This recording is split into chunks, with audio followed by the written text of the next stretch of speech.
So the name of today's teaching is From Maccabee to Messiah. It's going to be a little more of a history-based lesson as opposed to being a scripture-based one, though we will touch on scripture. Yes, so last week we discussed Hanukkah and the story behind the Syrian-Greek invasion of the land of Israel, specifically under Alexander, how after Alexander, we're going to see a little more about Alexander in this today, but how his generals divided up the land, how they fought over the land, and eventually the land of Israel falling under the rule of the Seleucids, in which case Antiochus IV, who self-named him, called himself Epiphanes, but the rabbis called Epimanes, a madman, that he sought to enforce Hellenism upon them. And we'll talk a little bit about what Hellenism is. And as a result of this, of course, the Maccabees rose up, especially because Antiochus was so forceful that he slaughters a pig on the altar, and this becomes a standard practice. They put the altar of Zeus up in the holy temple, desecrate it, destroying, breaching its walls, and just a lot of problems. So the family of the Hashmonaim, of the Hasmoneans, rise up. This is a Levitical family, and they fight back using guerrilla warfare, and by doing so, take back the Holy Temple. Now, that wasn't the end of the story, right? So we celebrate Hanukkah, we celebrate the military victory, the small overcame the great, the few overcame the many, or the mighty. But yet, even after the miracle of the oil, right, the battle still wasn't won. They had a lot of troubles going from that point forward, and so what we want to see is how do we get from 165 BC to the opening of the New Testament, to the opening of the Gospels. Because obviously most people get to the Gospels and they have no idea how it connects from the Hebrew Scriptures that they just closed with, typically Malachi in most Christian Bibles, but 2nd Chronicles in Hebrew Bibles, and concluding, of course, with the opening of the New Testament. So, there's a few different things we're going to look at. Each of these headings are dates, but they're also going to be topics that we'll be dealing with. So from Hasmoneans to has-beens, kind of going from a time frame. Anyway, so first of all is the mid-2nd century, right? We're going to look at the rise of Hellenism that came with Alexander the Macedonian, and the rise of the Sadducees. Many people have heard the Sadducees in the Gospels, have no idea anything about them apart from the fact that they're Sadducee. Anyway, then you have around circa 210 BCE, the rise of the Sanhedrin system, the Zugot, which is pairs, we'll talk about that is, and then the Pharisees, right? Again, you hear about the Pharisees a lot in the New Testament. Most people have no idea what the Pharisees are. And so this is going to give us an opportunity to discuss this. The third is in 165 BCE, of course, we talked about the Hanukkah miracle and Hasmonean rule. So we're going to look at how the Hasmonean rule took place following the Hanukkah miracle. And then also, in 63 BCE, I put circa next to each of these because if you know history, ancient history is always very sketchy when it comes to the exact year. But in 63 BCE, this is believed to be the time when the Romans invaded under Pompey, and Herod secured his rule shortly thereafter. And then between, of course, 6 and 4 BCE, we get to Yeshua's birth. Okay? And of course, this is also under tumultuous times. So going from there, we see the first heading, Hellenism and the rise of the Sadducees, what's called in Hebrew the Stoking. Now, introduction of Hellenism. Right, Hellenism came in with Alexander the Macedonian. Right, Alexander typically referred to by historians as the Great, though he was not so great, believed himself to be. But this young teenager comes in and begins to conquer much of the then-known world, arising out of Macedonia and taking influence, and of course conquering all the way to India and then down into northern Africa. While he was on his way, he visits Jerusalem. This is around 325 to 4 BCE, depending on some sources. Other sources say 318, and again 313. Again, ancient history when it comes to dates and times. Not times. They're not recording in a minute. But when it comes to dates, it's very people are very unsure. So we put circa. So anyway, at this point, he comes here and he invades Jerusalem under very interesting circumstances. So we see actually, according to the sources, that when he comes, that he first encounters the Samaritans. You've probably seen the Samaritans actually in the Gospels. They're called Shomron or Shomronim, and what they are essentially is they're not really Jews, right? The Samaritans are people who were placed there by the king of Assyria after he exiled the 10 northern kingdoms when Israel was split into 2 kingdoms hundreds of years earlier. He removed the northern kingdom, which was the northern kingdom of Ephraim or Israel, and he put slaves and exiles and things like this in this land in order to make sure that it wasn't unoccupied. So he put these people he had there. And the problem that they had is that because they didn't know the laws of the land of Israel, lions came upon the land. And so they called for the priests of the land to basically teach them how to observe Torah so that they can survive, essentially, and not have to worry about that specific issue. And so they bring a Kohen, the priest, is sent there, and he begins to teach them how to observe Torah. And this, of course, solves their lion problem. However, they begin to make revisions to history, revisions to the Torah. No longer is Jerusalem the place where God places his name. It's Mount Gerizim. No longer are the Jewish people the chosen people. It's the Samaritans. And so they begin to change history. There are still Samaritans who live in Israel, who have this history, who have these scrolls. But the point is they were not truly Jewish people, even though they portrayed themselves to be, or at least to some kind of mixed half-breed. Now, these Samaritans caused a lot of problems, and we see actually when Ezra and Nehemiah returned from the Babylonian exile, the king or the leader of the Samaritans, Sanballat, becomes a huge instigator of problems for them as they're trying to repair the walls, as they're trying to reestablish their presence in Jerusalem, in Judea, during the reign of Persia, who allowed them to come home, specifically under the reign of Cyrus. But the Greeks rise up, they defeat the Persians, they remove Persian influence, and this is where Alexander the Great runs into the Samaritans, and then into Shimon HaTzadik, or Simon the Just, who we'll learn about a little more later. But I want to look at that source really quick. It says that in the 25th of Tevet, we're currently actually in the month of Tevet, it began last weekend, but in the 25th of Tevet is known as the day of Mount Gerizim, which was established as a joyful day, and therefore eulogizing is not permitted. So the writers of the Talmud begin to basically ask what occurred on that date that people celebrate this Mount Gerizim day. Yeah. Okay? It was on that day that the Samaritans, who are called here Kutim, requested that the house of our Lord from Alexander the Macedonian in order to destroy it. The Sanballat and the leaders of the Samaritans wanted to destroy the Holy Temple. And he gave it to them. That is, he gave them permission to destroy it. He goes, that's your problem. Right? Do whatever you want. So people came and informed the high priest, who was called Shimon HaTzadik, or Simon the Just, of what had transpired. What did he do? He donned the priestly vestments and wrapped himself in priestly vestments, and the nobles of the Jewish people were with him. Now, he was the high priest, obviously, in case you didn't catch that. And they were with him with torches of fire in their hands. And all that night, these, the representatives of the Jewish people, approached from this side, and those, the armies of Alexander and the Samaritans, approached from that side until dawn, when they had finally saw one another. When dawn arrived, Alexander said to the Samaritans, who are these people coming out to meet us? They said to him, these are the Jews who rebelled against you.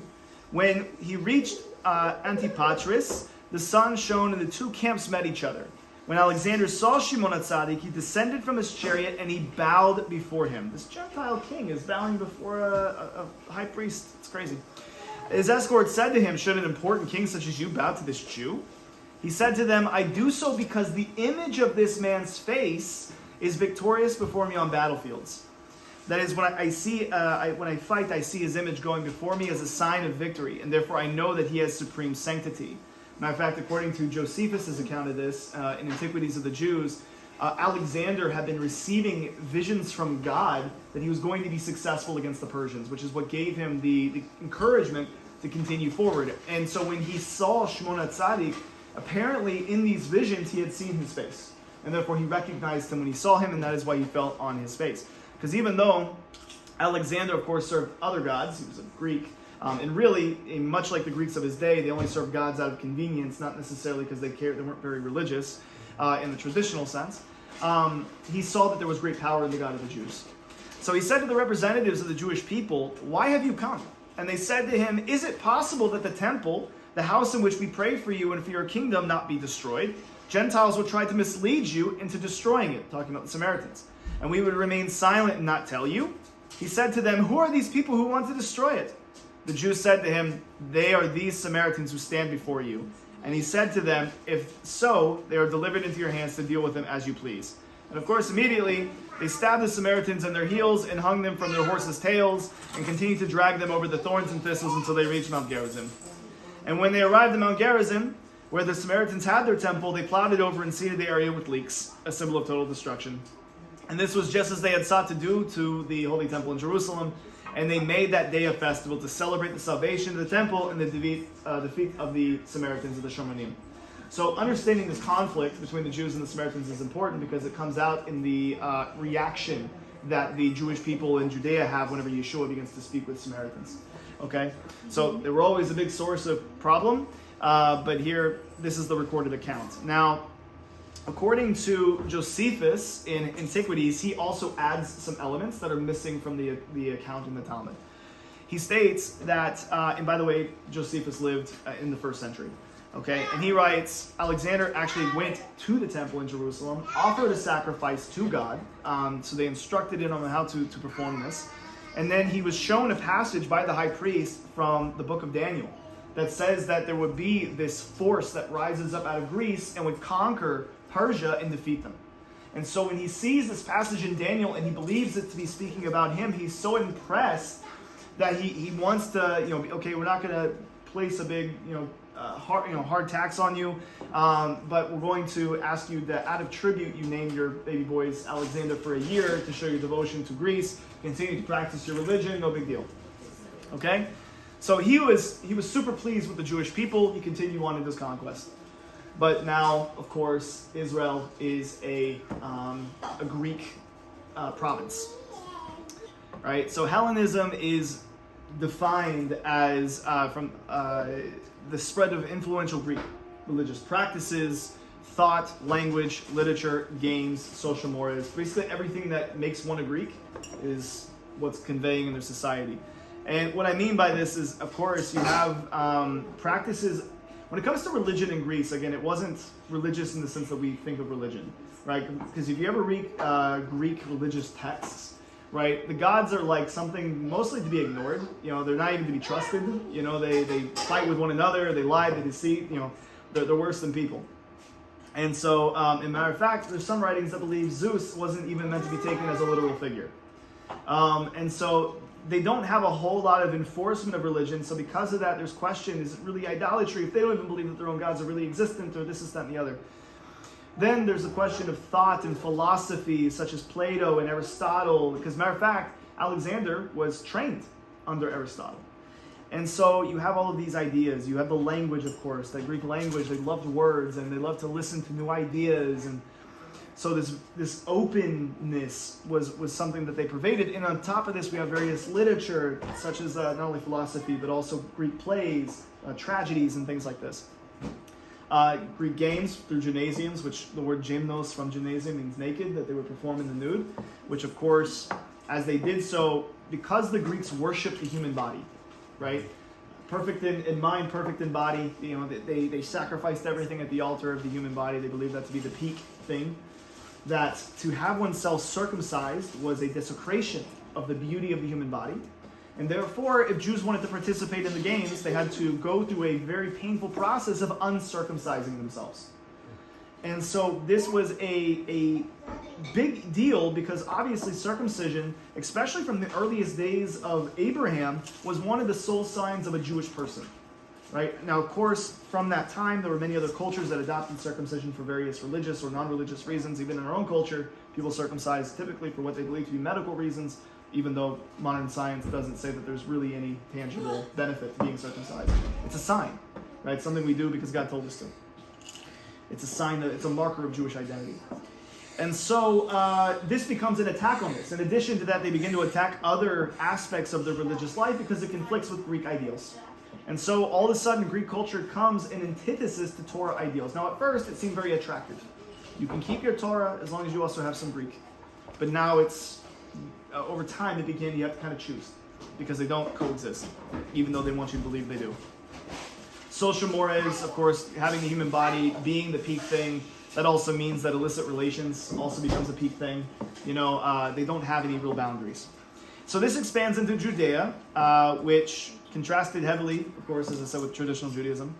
And the Hellenized Jews were not only assimilated, but fought to Hellenize all Jewish society. So whenever they won somebody to Hellenism, they weren't satisfied with being Hellenized themselves. Now they have to spread their gospel to the entirety of Judaism. And now granted, you would think you're excited about something, you want to share it, but here this is more so about trying to break down the walls of tradition, right? Which unfortunately, tradition is what keeps us going. It's what keeps us alive.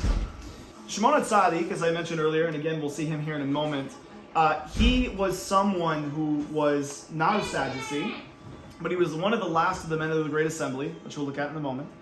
But he had been the high priest. Okay, so think about it in your mind. He is the high priest, roughly around the time Alexander was there in the 300s. And he was not only high priest, though. He had several other offices. He was also, because of he's literally called Hatzadik, or the righteous, the just, because of his high moral standing. But he was the high priest. He was the tax franchiser.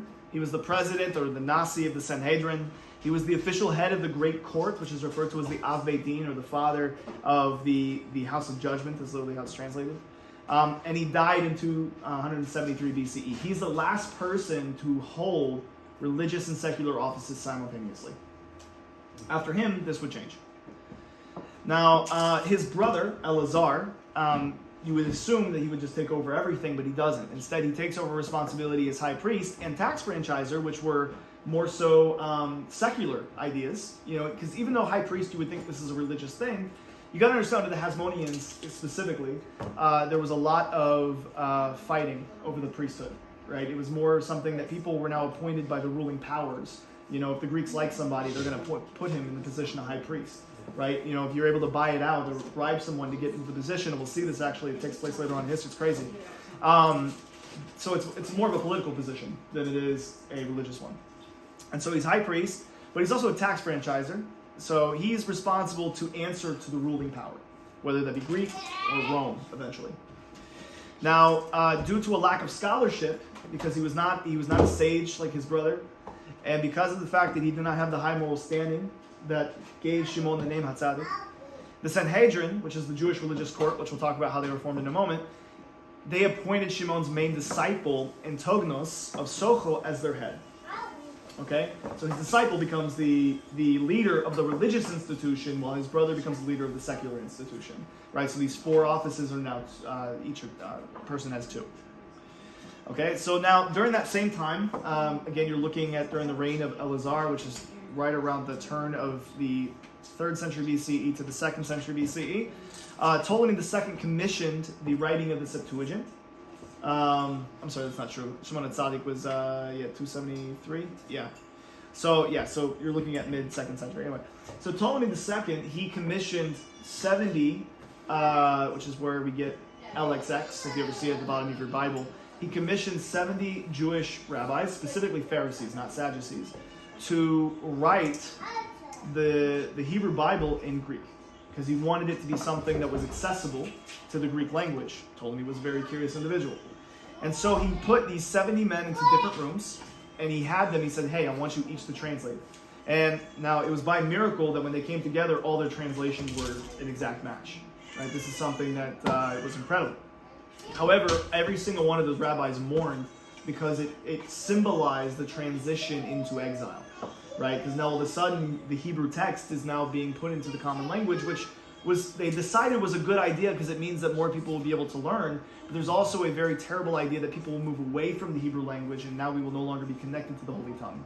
Right? Instead of learning the original language, which would be best. Exactly. Because learning the original language allows you to see the depth and the meaning and make connections and everything else, which Greek makes it much more difficult. Yeah. Right? So this is something to where it was during Eleazar's reign. It was around the same time. Now, Antiochus of Socho, just so we have a period of time we understand, he had 2 disciples. Right? So you have this spread of Greek thought, Greek influence, the leaders in Alexandria specifically, which, by the way, by the time you get to Yeshua, I mean, dear goodness, they had a massive Jewish population. So where Hellenism was pushing into Judea, Judaism was pushing into Alexandria. Matter of fact, if you remember the opening of the New Testament, Yeshua goes down into Egypt to escape persecution. Where does he go? He goes to the Jewish community. He goes to Alexandria. So it would have protected him in an insulated community apart from of course, the Greek influence of Egypt at that time. But anyway, Antigonus of Socho, he had 2 disciples. Remember, Antigonus was who took over for Shimon HaTzadik. Now, his 2 disciples were Tztok, everybody say Tztok, and Besos. Now, Tztok is the one you want to know about specifically, because we learned in Perkei Avot 1:3 a very important thing about Antigonus. That was a teaching he passed down to his disciples. Okay? In Perkei Avot 1:3, Antigonus is said, by the way, Perkei Avot is something I should explain. It's the ethics of the fathers. Okay, this is a compilation of teachings that were passed down from generation to generation from the time of, specifically the time of the men of the Great Assembly, so Ezra, Nehemiah, all the way till the destruction of the Temple in Jerusalem. Okay, so there was ethics, less about laws, more about how we conduct ourselves as individuals. And this was written down later on in the Mishnah. The Mishnah, of course, is the codification of Jewish law as upheld by the court during the time of Judah the Prince in the 200s AD or CE. Okay? So anyway, in the Mishnah, in the tractate on damages, Nizakin, in the last part of it, which is Perkei Avot, which is the ethics of the fathers, there is a ethic in chapter 1, verse 3, which says, Antigonus, who was a man of Socho, received the oral tradition from Shimon HaTzadik, and he used to say this: do not be like the servants who serve the master in the expectation of receiving a reward, but be like the servants who serve the master without the expectation of receiving a reward, and let the fear of heaven be upon you. Right? So obviously when you serve God, you're not doing it to get something out of him, you're doing it because you have fear of heaven. You have a recognition. By the way, when we're talking about fear, we're talking about not fear of punishment, but fear like is in a reverential fear. You're looking at the awe. So this is the meaning behind this specific teaching. His disciples, however, took this to mean that you shouldn't expect a reward because there is no reward. And so, because of this, Tztok, who was the leader of the Tztokim, those who followed Stokim, this is where you get the word Sadducee. The followers of Tztok. Yes, Stokim. Okay? Now, what is this cause? If they now, because they think there is no reward, therefore you should serve God as if there isn't a reward, there is no world to come, there is no resurrection, there is no immortality of the soul, all of a sudden, this creates a branch movement that Tztok leads. So Tztok and Baisos, who's the leader of the Boethesians, I don't know how to say this, but Boethesians, they are a different sect that branch off as well, but they're less important because they're less influential.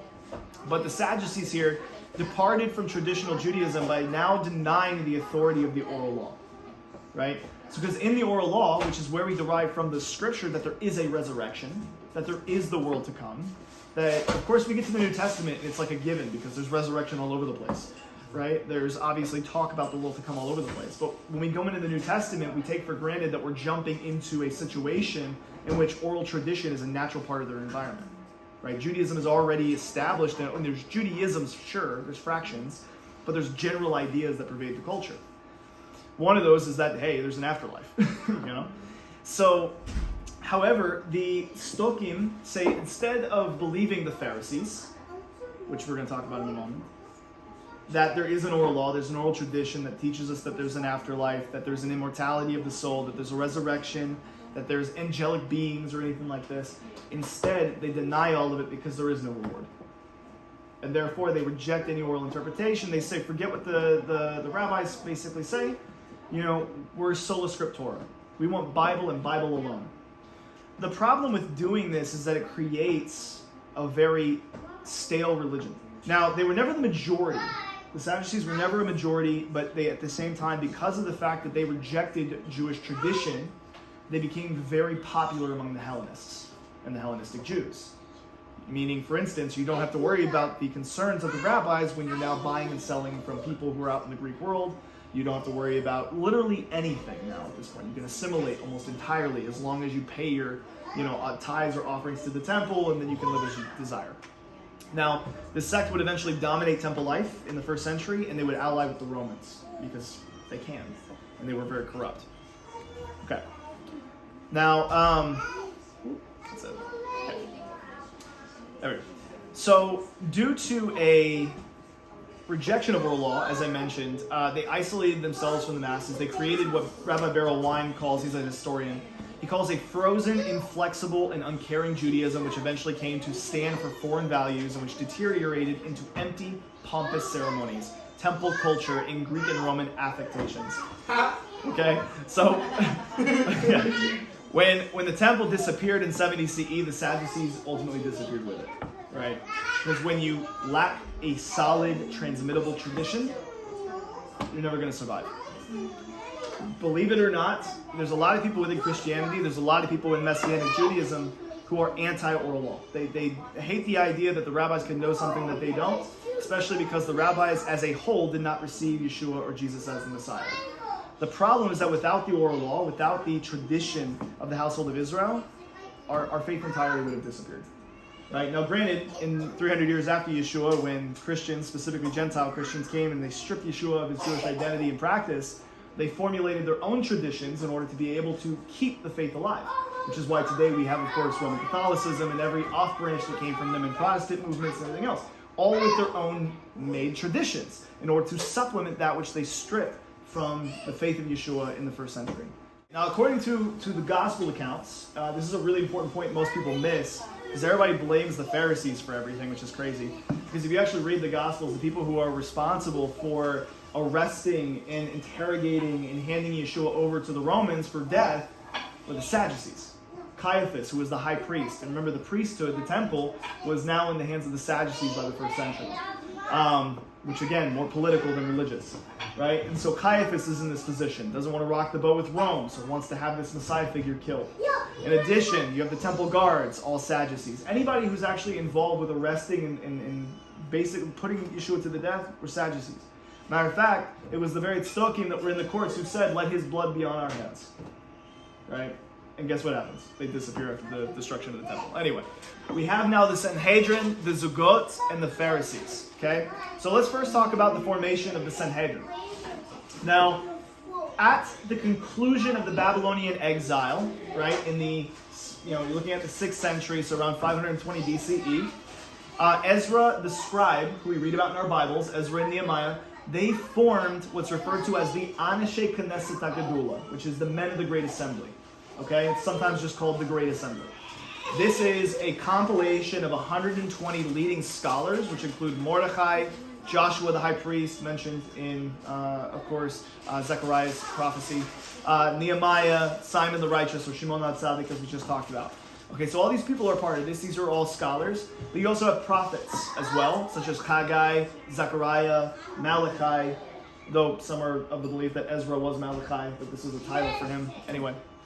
And then various activists that lived in their culture as well. Now, all of these people are what we refer to today as Prushim, or Pharisees. And we'll see this in a moment. But these were people who had returned from exile, and because of the assimilation into Babylonian culture and Persian culture, when they were in exile, they had to revitalize Torah. Right? If you read in Ezra and Nehemiah, there was a need to reinstitute holidays, there was a need to reinstitute loyalty to the covenants, public reading of the scripture. There was a need to have them separate from their idolatrous wives who were not willing to convert. There was a lot of issues that they had to sort through. And one of the things that this court system did, besides just kind of cleaning out house, is that they canonized the Hebrew Bible. So it was during this time that they decided what books were going to be in the Hebrew Bible, what people typically call the Old Testament. So it was decided at that time Malachi is the last prophet, and 2nd Chronicles would be the last book, and that this is how the scriptures are put together. Now, during that same time, they also established the order of traditional prayer. Now, if you ever have a prayer siddur, right, you have an established order. Now, granted, this book has been composed for thousands of years, right? So it includes prayers that go back from the Middle Ages. It has prayers including going back to the 1st century. But you have prayers in here, specifically the Shmona Esrei, or the 18 benedictions. Well, technically at that time it was less than 18 because the Birkat HaMinim was added at the end of the 1st century. But point is, that's the blessing of the heretics, but we'll talk about that another time. But the rest of the prayers over there, at least in their earliest form, were developed by the men of the Great Assembly. So the reason for that was because, again, at a time where they lacked the spiritual gumption, the spiritual heights of the generations that came before them to know exactly how to tap into that spiritual energy when they pray, they now needed something to direct their hearts and their eyes, their minds to God. We kind of see it today when we pray. We're very selfish when we pray, right? We pray for things that are going on in our world and things that matter to us and everything else, which is fine. God wants to hear that, right? But we never truly think how we are connected to a larger community, a larger body, the household of Israel. All the prayers in the Siddur are in the form of we. May you, reviving the dead, referring to reviving all the dead, not just myself, but everybody. Healing the sick, not just me, but the entire nation of Israel. Like, all of them are in a communal mindset. So it gets you out of your element to think about when I'm praying as a part of a nation who are lifting up their prayers to God, not just as an individual, right? So it's perfectly fine to pray to God on your own, off the cuff, out of the heart. Matter of fact, what God wants more than anything else is the heart. But at the same time, because of the nature of exile, and because they foresaw that another exile would come, we actually learned from the rabbis that during that time, they understood that God's presence wasn't as tangibly present in the temple. Matter of fact, we know that they didn't even have the Ark of the Covenant, right? That was hidden by Jeremiah after the first temple was destroyed. So even though they were building the second temple, restoring the walls, restoring Judaism, devoting themselves to the covenants, God's presence was not as tangibly there in the temple as it was in the first temple. Okay? So because of that, they foresaw that another exile could come, so therefore they began to establish the order of traditional Jewish prayer, which includes the recitation of the Shema, the Hero of Israel, the Lord is our God, the Lord is one, that section, the 18 benedictions referred to as the Shemona Esrei or the Amidah, again in its earliest form. And also they used to recite the Ten Commandments and a few other things as well. And over time they added to that, and that's what became the prayer Siddur. Right? So that's a compilation of things going back all the way to that time. In addition to that, they also transmitted the oral tradition. So basically anything that was passed down through scribes and leaders and teachers from Moses all the way to that time, they preserved. And so they established a court system that would basically replace them moving forward to carry on that tradition. And not just to carry it on, but by the time we get to the zugot, to the pairs that we'll talk about in a moment, I keep saying that, but we will, is that now they're not just transmitting oral law, they're now having to decide, basically from differing opinions, what the accurate application of that oral law is in our daily life. For instance, we have many traditions with regards to how a commandment is to be practiced, but what happens if we're in a different situation at a different time? Right now, today, we have electricity and everything else, and the question is it okay for me to travel on Shabbat in a car? Is it okay for me to turn on a light switch? Right? These are questions that are now more modern, things that we would not have thought about 1,000 years ago. Right? So they had the same situation as that hundreds of years go by, and now there's a question of how do we apply this in our current situation? Because we believe that the Torah is immutable and that it's eternal. It's something that applies in every generation. So this is the purpose of why this court was brought together. And we have several sources, ancient sources, that go back and give us this detail. Josephus being one of them. And of course, it's related to us in the Talmud, the Mishnah, and several other places. Okay, so anyway, disbanded, unfortunately, this 120-person one, disbanded with Shimon HaTzadik. He was the last of the men of the Great Assembly. And this happened, as we talked about earlier, at the arrival of Alexander the Macedonian. Okay? Because remember, the spreading of Greek culture brought in Greek language. And this began the Sanhedrin. Sanhedrin is a Greek word, which was referring to the now 70-person court system that would come and replace the men of the Great Assembly. Okay? Now, they would have a certain level of authority over the Jewish people all the way until the rule of Herod the Great. Then after that, the rule of this court was greatly diminished because Rome decided what the court would be able to decide upon and what they couldn't. Okay. All right, so you have a 70-person court system. That's the Sanhedrin we know and love from the Gospels. The men of the Great Assembly, we learn about them from the Mishnah, again, in Pirkei Avot. This is not the only place, but one of the fundamental places. Moses received the Torah at Mount Sinai. This is the chain of transmission, right? And then at that point, it was given to who? To Joshua, right? From Joshua to the Zaknim, the elders of his generation, the elders to the prophets that would come later, Jeremiah, Isaiah, and so forth and so on. And then the prophets to the men of the Great Assembly. By who? Ezra, Nehemiah, Haggai, all these people we just talked about. And they said three things. Okay, this is one of the things they wanted to make sure. Their mission. This is their mission statement as a court. Be patient in justice, raise many disciples, and make a fence around the Torah. Now, what does that mean, practically, right? Obviously, this is a general principle that we should all be patient when we judge other people, and administering justice, especially if you're in a leadership position, that we make, literally the translation is that we make disciples stand on their own, that we're not just feeding people, that we're teaching them how to feed themselves. And then ultimately making a fence around the Torah in our personal life, meaning that we're going to put up barriers to make sure that we don't transgress commandments and to make sure that we obey commandments that we wouldn't normally. Right? This is a general idea. But why did they say it? And Rabbi Beryl Wein points out, again, he's a Jewish historian, writes out very very succinctly, fairness, strengthening public confidence in the rule of law in courts, universal education, and emphasis on Torah scholarship, in addition of protective rules and customs to guarantee the preservation of Torah observance, were the tools to be employed by the men of the Great Assembly in building the new Jewish world. Okay? So if they wanted to get back to their roots, right? They're coming out of Babylon. They want to make sure that they don't make the same mistakes they did before the exile that ended them up, in Babylon, which, if you know anything about what led them there, it was the 3 cardinal sins that they transgressed, which was murder, sexual immorality, and idolatry. But you don't just end up in those 3 cardinal sins on day one. You don't just start at murder. So usually things precipitate that. Yeah. So the idea was to create a system by which one could never get to that point ever again. Okay? So they began to create the system. Now, what are the zugot? We've talked about them, the pairs. Now, when Antigonus of Socho, who we talked about earlier, when he dies, right, the disciple of Shimon HaTzadik, his position as Nasi and Av Beit Din is then divided. He no longer holds 2 religious positions. His disciples split it up into 1 each. Okay?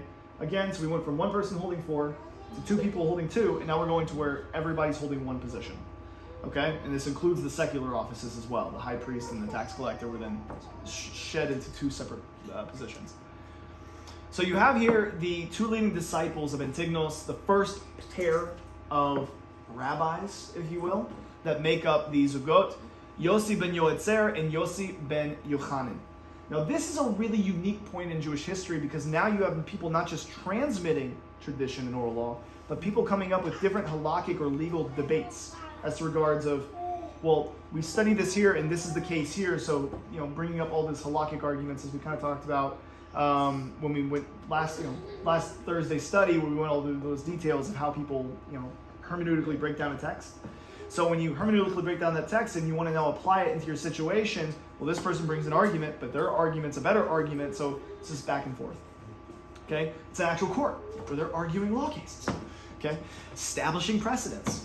Okay, so Rabbi Beryl Wein points out on this, for the next 2 centuries, until the advent of Herod, the Zugot were the teachers of Israel, the guardians of tradition and the moral leaders of the people.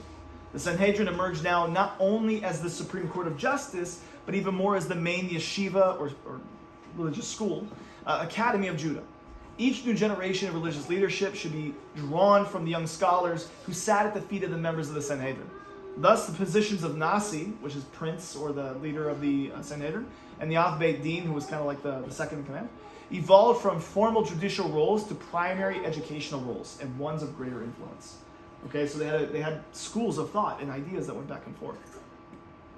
And they'd be really responsible in each generation for fighting against Hellenism, for fighting against the teachings of the Sadducees and everything else.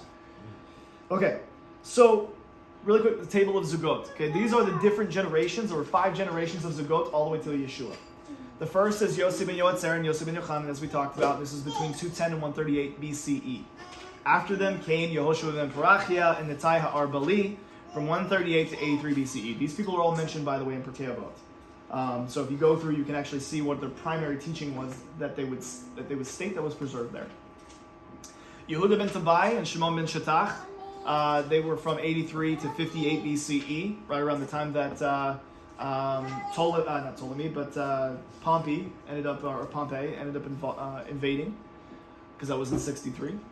And then Shemaiah and Avtalon, who honestly had the hardest job, because they lived during Herod. Okay, Shemaiah and Avtalon had one of the hardest jobs, I wouldn't say the hardest, one of the hardest, in preserving Judaism at a time where they were under probably one of the greatest threats. And then finally you have Hillel and Shammai, who were the most famous. Hillel, actually, his teachings are so mirrored in the teachings of Yeshua, it appears as if he was very pro-Hillel in his arguments and in the things he says and does. And he only sides with Shammai when the court sided with Shammai, for instance, in the cases of divorce and a few others. So this is between 32 and 0 BCE. So you have various generations of these people who are taking these cases back and forth. Okay? Also means you only have 5 generations from, the events that we just talked about with Shimon HaTzadik, Alexander the Great, to Yeshua. Okay, so the Proshim, where did the Pharisees come from? Okay, we just talked about where the Sadducees rose out of Hellenistic ideals, specifically from Stoic. However, the Pharisees were not a movement that just started from a single person. This is the entirety of the movement of orthodoxy, if you will, going back from Ezra and Nehemiah, the court system of the men of the Great Assembly, all the way down. Now, they were called Perush, which means to be separate. And this has a few different connotations. Some believe that Perush means that they were separated from governmental affairs. They separated themselves from politics and from everything that was happening. Some believe that Perush was that they separated themselves from the lower class, in the sense that the lower class was typically involved with Sadducean affairs. And then, even though they were famously supporters of the middle class. And there's a question of whether or not Perush comes as a derogatory term, that you separate yourself from us, and therefore they were called Perushim. What we find actually is quite interesting historically is that most names that people end up with are not chosen names, right? Pharisees are likely called this because it was a derogatory term, but it came to describe them as those who were separate from these things. Orthodox is another word, because when Orthodox Judaism was called that, it was like used derogatorily. Even today, the word Christian was used derogatorily, and a lot of people took it upon themselves as well. As it says even in the New Testament, in that place they were called Christians, right? They didn't call themselves Christians. So, anyway, who are these Perushim? They were the rabbis, right? Every historian is under consensus that the Pharisees are what we today refer to as the rabbis of that time, right? So the rabbis were those who were entrusted with preserving the efforts of this court system, that of the Great Assembly, and carrying it down. And the Zugot were all Pharisees, and this movement would become what is referred to today as Orthodox Judaism.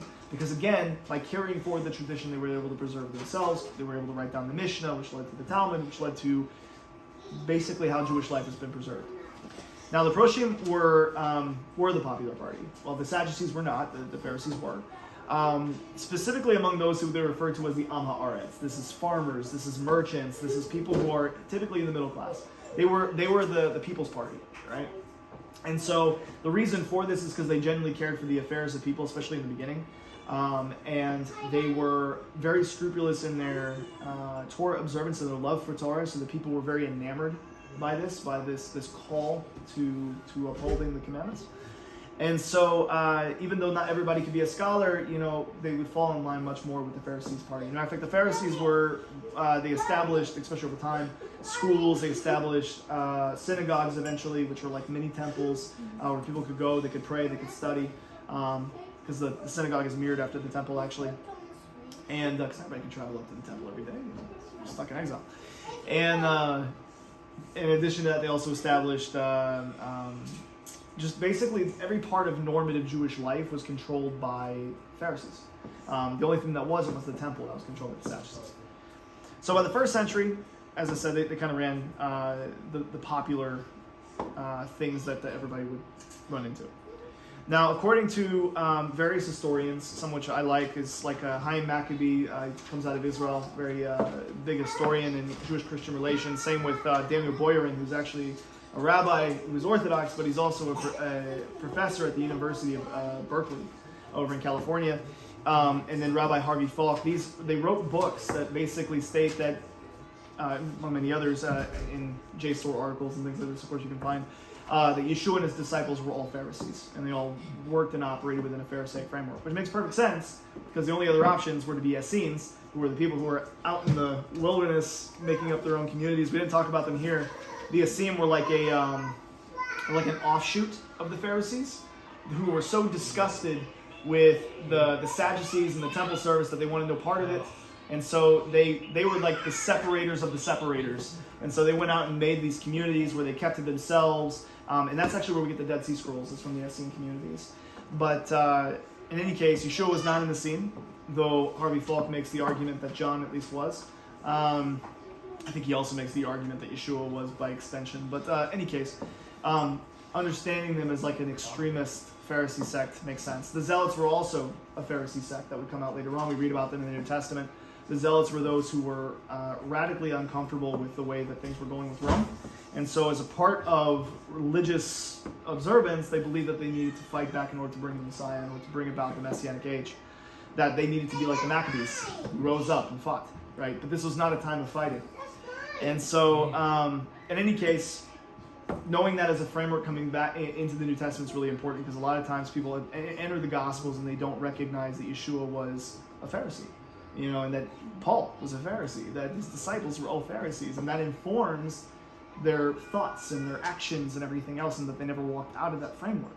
So if we understand that Orthodox Judaism was, or at least became the development out of what Pharisaism was, and Yeshua was a Pharisee, it's important then to understand at least Orthodox Judaism of that time, to be able to understand the framework in which Yeshua lived and taught.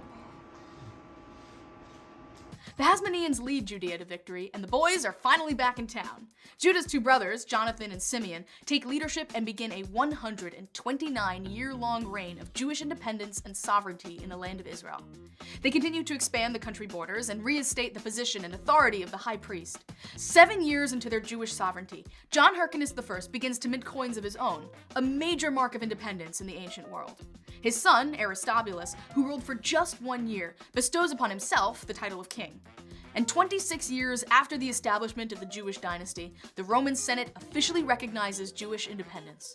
The Jewish kingdom is surviving and thriving, with military prowess and economic prosperity. But don't get too comfy, because it isn't long before the peace of Jewish sovereignty is disrupted. Under John Hyrcanus, a rift develops between the Hasmoneans and another group of Jews. This second group, known as the Pharisees, anchors their beliefs in the idea that the Bible has always had both written and oral law, to which Moses and his people adhered for centuries. Based on religious grounds, they oppose the combined position of the high priest and the monarchy, and reject the change in Hasmonean policy of military expansion. Of the more controversial actions instituted by the later generations of Hasmoneans is the practice of forced conversion. John Hyrcanus sets the stage when he conquers the Idumeans and becomes the first Jewish leader to convert a full race of people to Judaism, which is in direct opposition to Jewish law. Later, Hasmoneans follow suit with the conquest of the Iturians, setting a dangerous precedent for future practices.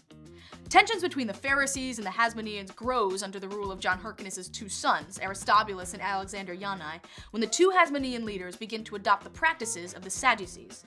The Sadducees are another Jewish sect in direct conflict with the Pharisees, believing that only the written Bible is holy.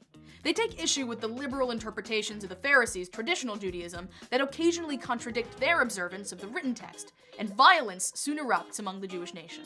In time, a civil war breaks out. It takes a queen to end the violence, which Salome Alexandra does after succeeding her husband Alexander Yanai. She's Pharisaic, unlike her husband, and creates compromise by reinstating the Pharisaic laws that had previously been in effect. But when her reign ends, another civil war erupts between her two sons. The war escalates between the brothers, while at the same time, the Roman Empire moves into the region. The internal conflict between the Hasmoneans only worsens the Jewish cause, and Rome ultimately succeeds in conquering the Jewish kingdom and establishing a Roman state. As the famous Jewish historian Josephus writes, "Because two brothers could not get along, we lost our freedom and our liberty to Rome." 20 years later, a rift in the Roman Empire allows the next Hasmonean leader to take the throne in Judea.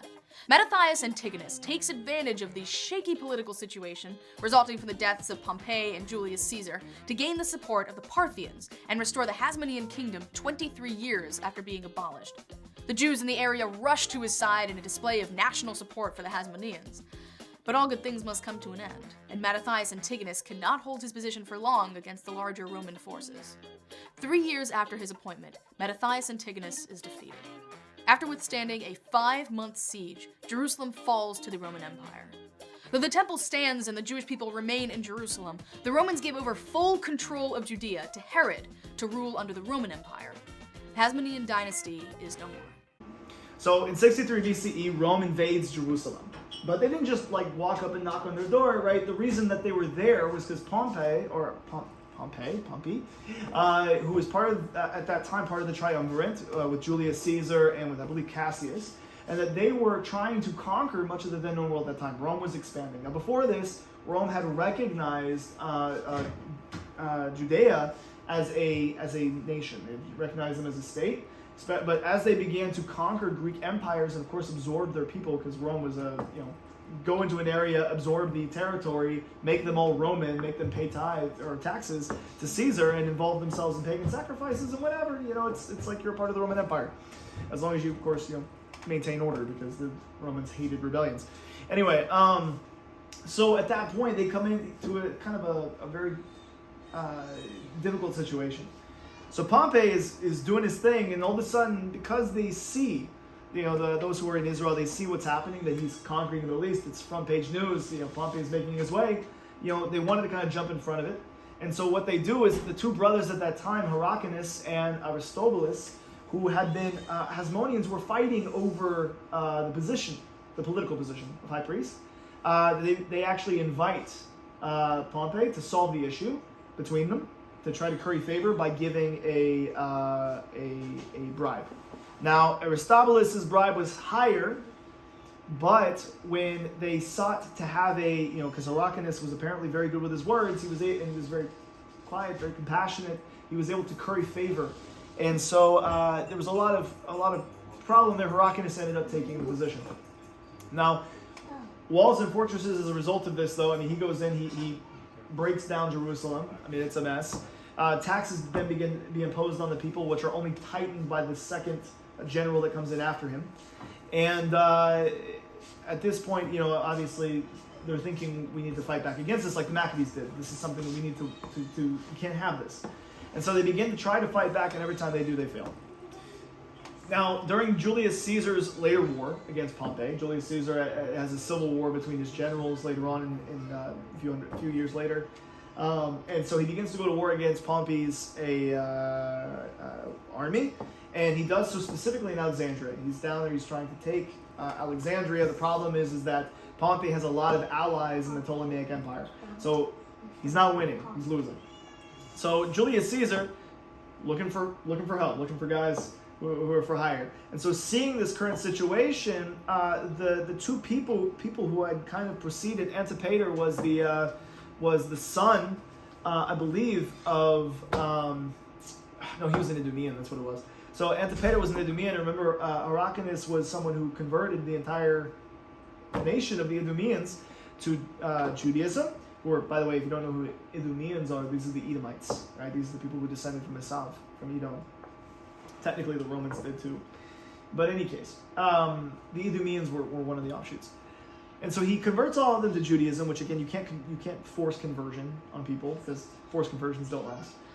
And so Antipater is looking for a way in. He's trying to find an angle to get power. And so what he does is he convinces Hyrcanus, who's serving as high priest, to go to war with Caesar on the behalf of the Roman Empire against Pompey.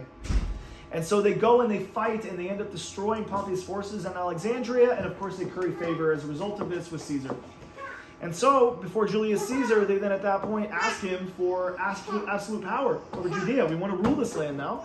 And so he gives them that power. He removes the taxes that were enforced by Pompey and by the general that came after him, and allow them to rebuild essentially where they were.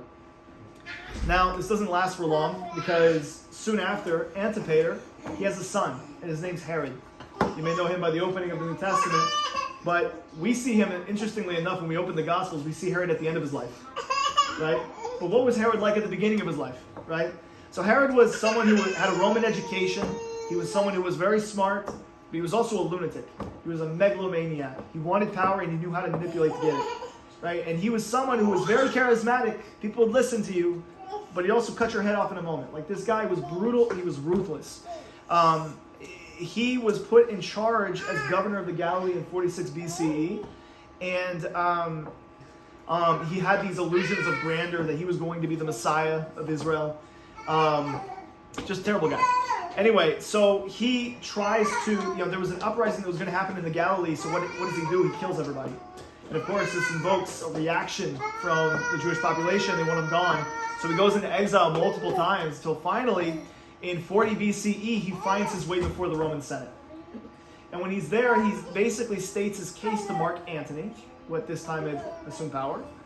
And he proclaims Herod, or the Senate proclaims Herod, under the insistence of Mark Antony, to be the legitimate king of Judea. Now, he doesn't give him any military power to enforce this. You have my stamp of approval. Go get it. Right? So what does he do? He goes to Syria, he gathers troops there, and he brings them down into the land of Israel. He attacks Jerusalem, he secures Judea, and he asserts his position. In doing this, of course, he kills a ton of people. And while he's there, you saw in the video Mattathias Antigonus, who was the quasi-ruler at the time, kills him, beheads him at that time. And he defeats any remaining Hasmonean forces that had any kind of autonomy or rule. Now, Herod proceeded to slaughter anybody who would even think opposing him, or who he might think, like in his own mind, who might be opposing him, because he was paranoid as all get out. Now, he had married a woman by the name of Miriam, or Mariamna in Greek, and she was a Hasmonean. She was actually, again, the Hasmoneans were more so in line with the Pharisees, even though the Sadducees and Hellenists had kind of taken over the temple system. And what was interesting about Mariamna is that it was a forced marriage, right? It wasn't her choice. He was doing it in order to curry some kind of favor with the people. He was trying to prove himself legitimate to the throne. And as soon as she, in his mind betrays him, she's dead. She knows too much. I think it was like 13 years they were married and he kills her. And then, on top of this, he was really concerned about his 2 sons, kills them. Because, who knows, trying to take my throne, right? It's like Saul with David, constantly paranoid, right? And on top of this, his mother-in-law, Alexandra, tried to have an uprising against, killed her, right? Aristobulus III, that it was very interesting, gave him the position of high priest, and he begins to flaunt it in everybody's face, including Herod's. So he invites him over to his house one day, invites him to go swimming in his pool, and has his attendants drown him in the pool. So he's killing everybody left and right. I mean, this guy is insane. He also, Hyrcanus, who we talked about, right? Hyrcanus, many years ago, whenever he had slaughtered this village of people, right, he appeared before the Sanhedrin. The Sanhedrin was like, we need to kill this guy. This guy needs to be executed, right? He's a murderer, right? Well, then at that moment, Hyrcanus said, well, let's take a day to think about it, and we'll come back tomorrow. Well, during the night, he enabled him to escape. And Herod escaped, and that's eventually he found his way to the Roman Senate, right? So now, being in that position, what does he do? Herod kills Hyrcanus, right? So this is a terrible, terrible guy. And tensions as a result of all the things that he did would begin to rise between Greece, between the people in Greece and Rome who he represented, right? Now, not Greece and Rome, but Herod and Rome, because they were one entity in their mind. Now, so he's like this puppet king on behalf of Mark Antony now. As a matter of fact, Mark Antony supported him the entirety of his reign. Now, during the time he was there, as I said, he wanted to be the Messiah, right? And he wanted to be this great ruler. The Sanhedrin opposed him, right? And again, he wants to get rid of the opposition. So what does he do? He slaughters the Sanhedrin, right? Except for one, at least, Shammai. Okay? He burns the libraries of David's genealogy so that nobody can tell him he's not capable of being the Messiah.